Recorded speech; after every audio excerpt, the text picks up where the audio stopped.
pour en revenir à cette deuxième étape, donc la veille j'avais fait le Volvic, le col de Cessa. La deuxième étape, j'espérais pouvoir faire le Puy-de-Dôme, commencer par l'ascension du Puy-de-Dôme, ça n'a pas été possible à cause du temps. Du coup j'ai filé donc, du col de Cessa en direction de Lachamps.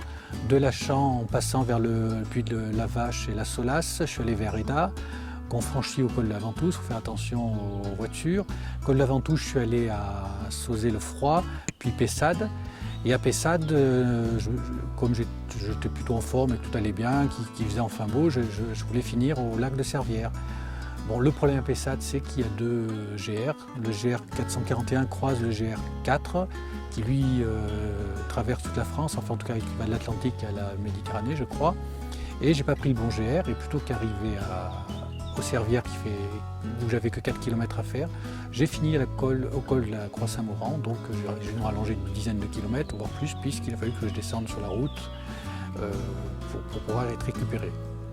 Alors cette étape entre le Puy-de-Dôme et Pessade, on va dire, présente les mêmes caractéristiques que la précédente, si ce n'est qu'il y a un peu moins de montée puisqu'on est sur le plateau.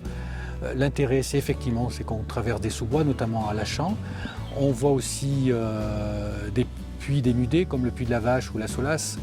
Alors effectivement, on peut y aller en bus parce qu'ils ne sont pas très loin de la route, mais c'est quand même autrement plus agréable d'y aller à pied.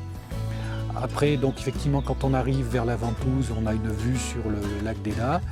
Et puis des paysages, les horizons sont dégagés, on voit le Sancy, c'est très agréable.